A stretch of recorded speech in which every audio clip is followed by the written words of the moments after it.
one of these following three things to happen. You're really in starvation. Means you don't have enough glucose. So what are you going to do? You're going to convert some fat to glucose. You're going to convert some amino acids to glucose. Okay. But what is the rest of your? You're trying to get enough glucose to keep who happy? The brain. The brain. But the rest of your body is going to use what? Fat. You with me? Everywhere else they're going to use fat. Same thing. What if you have uncontrolled diabetes? Your blood sugar is really high, but you can't use it. Why? You could use it for some tissues like brain. Brain is okay. But look, if you have uncontrolled diabetes, what's the problem? Who can't use glucose?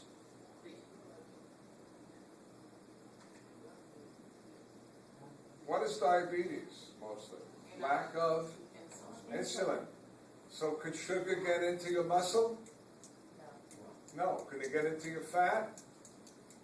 No. And what are your muscles going to start to use? You're a lot of muscle. What are they going to use for energy instead? No.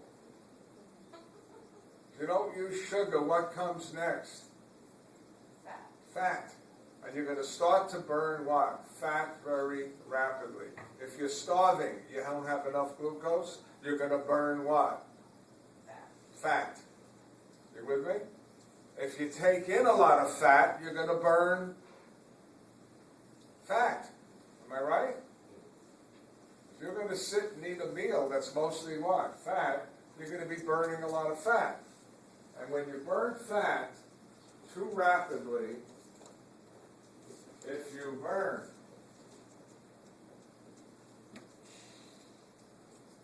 fat too rapidly, you, I'm writing this, are going to make a lot of acetyl CoA. Do you remember that when we broke down fat? Remember you made acetyl CoA? Watch. For mitochondria,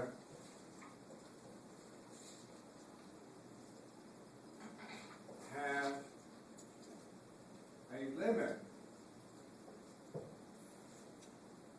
as to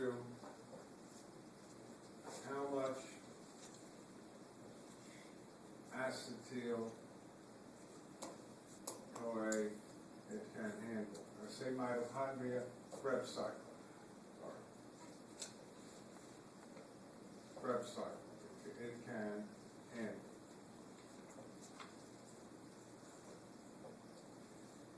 What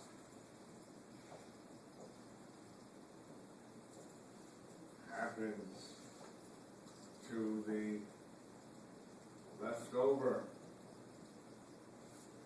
or let's just call it excess,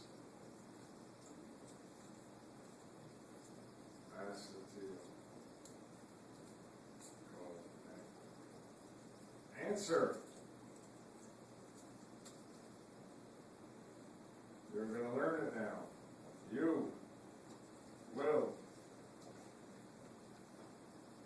go into new word, ketoacidosis. And I will now explain it to you. It's easy. You have so much acetyl CoA, the Krebs cycle in the mitochondria says, wait a minute, I only could what? Remember? Acetyl CoA has to combine with the 4-carbon oxaloacetic.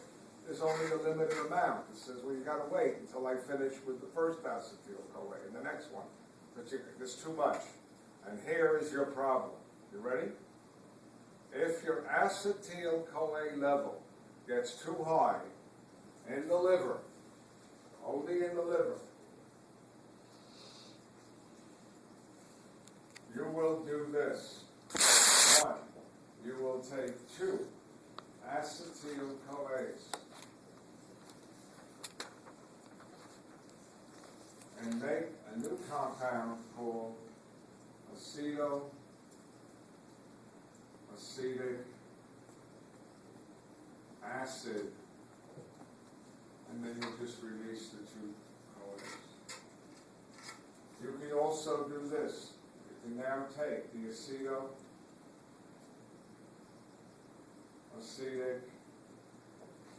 acid, some of it, and turn it into beta. You can write beta, hydroxy, butyric acid. And the third thing you can do, you can take some of the acetyl-CoA, and the liver will turn it into acetone plus CoA.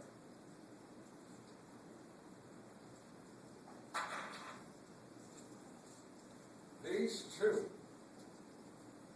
are moderately strong acids.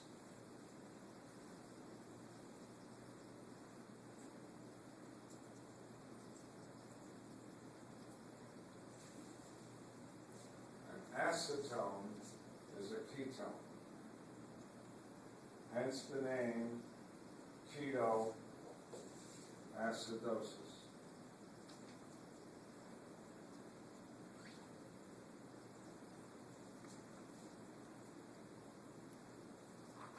We'll ask this now. Why is this so dangerous? Are you ready? The first two are dangerous. You're getting acid. The pH of your blood is normally what level? Anyone? 7.2 to 7.4. Listen to me. If it gets to 7, that's not much of a drop, is it? Because it's getting what? More acidic? You are heading towards